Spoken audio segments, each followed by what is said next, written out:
How's it going, Crusaders? Welcome back to kind of the first official video on this new series slash segment that I'm going to be making. This is technically the third, but I'm going to call this series segment whatever you want to describe it as. It'll be called Crusader Courage because that is exactly what it takes to make the videos that I'm going to be making, which I know is not going to be well liked, which I know is not going to be seen as truth or factual in a lot of people's eyes who have done no research on this stuff. And it's not me being disrespectful or derogatory, it's just truth, just like all these videos that I'm going to be doing on the subject of Judaism, which I hope and I pray that you all look these up yourself. I'm also going to try very, very hard because I know how this is perceived. I think logically, which is the main thing that I want you guys to do. You know, when I'm doing the Bible studies, at the end of the video, I always have a question for the Crusaders. The main thing that I want you guys to do is get your mind going. Really stop living in a autopilot type scenario. I want you guys to look up facts. I want you guys to study stuff for yourself. I want you guys to find the truth. Exactly what I'm doing. And I know this is something that a lot of people are not going to like, but it doesn't matter because these are facts. This is something that I want to make you uncomfortable. I want to make you be like, when I make these videos, because I want you to look this up and find out that these are facts that you really need to start processing and realizing the truth, that we have been lied to, that we have been brainwashed, and we have been given false information for a very, very long time. And all I'm doing is exposing that. I'm taking off the curtain and showing you who's behind all these things and ideas and brainwashing. This is what this is going to be all about. You know, we did the Jews are not the chosen video, which that was a sermon, but the video I made Monday where Jews do rule America, that was really the first official Crusader Courage video, but that was out of the blue. I had every intention of making the first video, which is this video, who started the transgender movement today, but that law was going to Congress Monday, and I had to make that video. I literally made that video. I wrote what I had to say and made the video. There was no in between. It was just off the dome moment. So let's go ahead and dive into this, Crusaders. And no matter what you want to think about me, no matter what type of belief that you think I have, I'm going to try very, very hard because I want this to be biblical. I want this to be scriptural, and I want this to be truth. I don't want you guys to think of this as Nazi propaganda. I'm going to try extremely hard not to add anything out of Mein Kampf in these videos because I don't want you guys to have any type of perception or disreality of the content that I'm making. This is all going to be factual stuff that I hope and I pray that you all look up for yourselves. Who started the transgender movement? Well, what is transgender? This is a umbrella term for people whose gender identity or gender expression / behavior does not conform to that typically associated with the sex to which they were assigned at birth. Every single time I hear, think, or see this word, there is one place in my mind that it automatically goes to, and that is Sodom and Gomorrah. Every single time. And if you have not done any research on that, I pray that you all look up what Sodom and Gomorrah is. I'm sure a lot of people have, but regardless, every time I think about transgender, gay, LGBTQ, my mind always goes to Sodom and Gomorrah.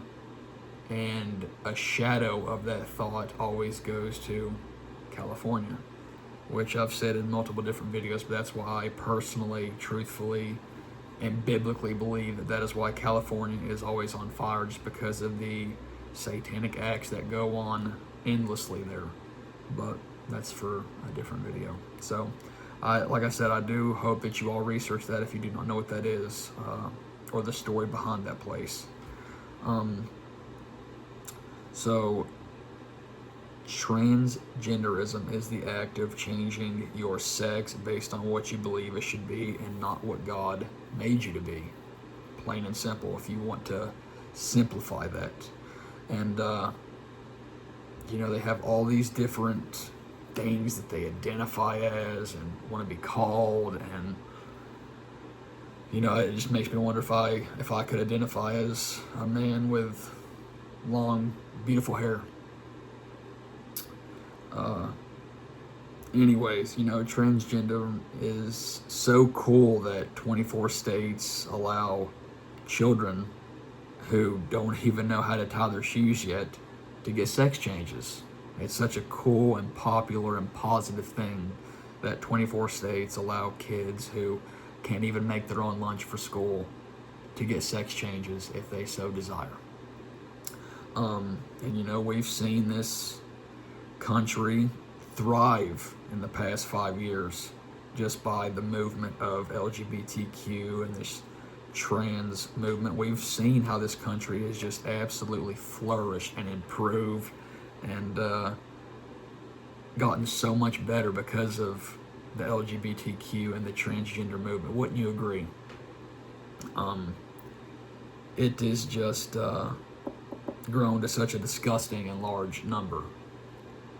And as I said, it's just been such a blessing to see how much they've grown. So where did this start and how did we get here?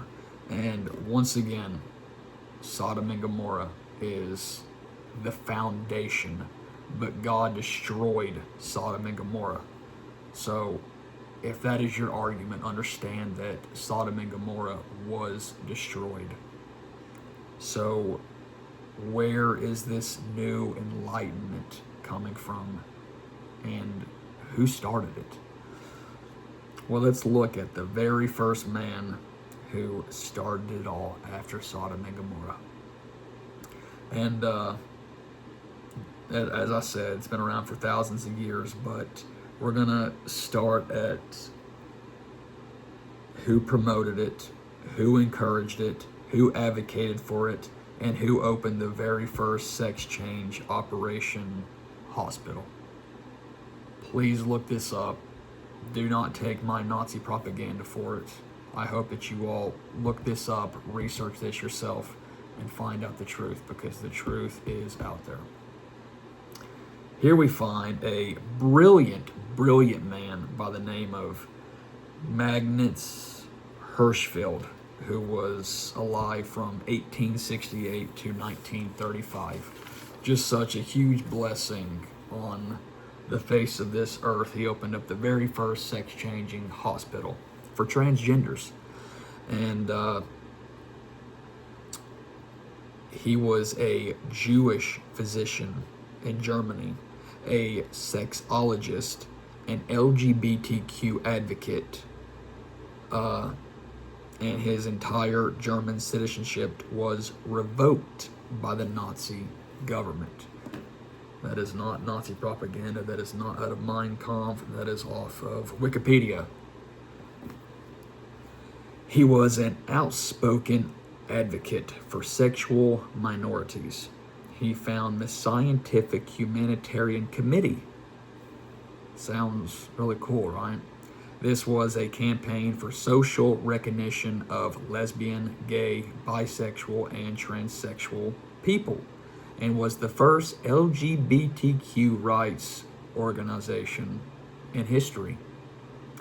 He also founded the World League for Sexual Reform, which was a league for coordinating policy reforms related to greater openness around sex. He based his practice in Berlin. He is regarded as one of the most influential sexologists of the 20th century. I hope that you all look that up yourself, find out facts about this. He was targeted by the Nazis, and in 1933, his Institute for Sexual Science, which was a private sexology research institute, which was a beautiful, beautiful library of books on sex, gay, transgender, and intersex topics. They did really cool things like encourage kids to get sex changes, and they had sex counseling and just so many more amazing things that God would definitely approve of. And the Nazis went in, they looted it, they took all those books, and it was the first book burning the Nazis ever did. They called it blasphemous, and they forced him out of Germany. They didn't even kill him. They forced him out of Germany into France. And they looted his institute. They burnt all of his disgusting, blasphemous, ungodly, just horrific books. And there was these mean Nazis that just did not agree with that, you know. They didn't think that should be a part of who they were. They didn't think it should be a part of their country. They didn't want it a part of their society.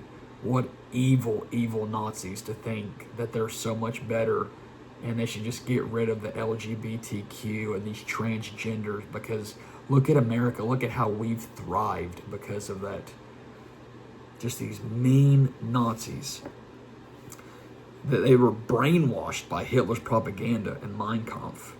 You know, that those books were so beneficial. They were so important, and disgusting is something that I wouldn't even put in the same sentence as those books. How dare those Nazis for doing that? So here's the big question, Crusaders. In this situation, in this scenario, looking at the reality and the biblical side of things, would you be on the Nazi side, or would you be on the side of these people, this organization, this institute that spread propaganda, who spread these blasphemous, disgusting views onto society, who was disrupting the minds of children? Which side would you be on? Just a simple question. And finally, do you think God would approve of those books being burned? So just a very quick, simple 2-page little backstory on who started the transgender movement, where it began, where it started, and just a little backstory on the Nazis too. So as I said, I'm not going to add anything from Mein Kampf in this, which talks about that. I'm not going to do anything of the sort. Just want you all to research this stuff by yourself, dive into this, understand that this is not Nazi propaganda. This is transgender, LGBTQ propaganda that they were trying to spread against the German people, against the minds of children, and just against society, plain and simple. Do you agree with the Nazis doing this? Or do you agree that the LGBTQ and the transgender movement should have had their institute, should have had their little place in society, should be able to spread what they were trying to enforce as what they seemed correct in the eyes of them? So, just a couple questions that I want you to think about. Once again, I hope that you dive into this truth, look up facts, and look up who started the transgender movement. Do not take my word for it. Look this up yourself. Thanks, Crusaders.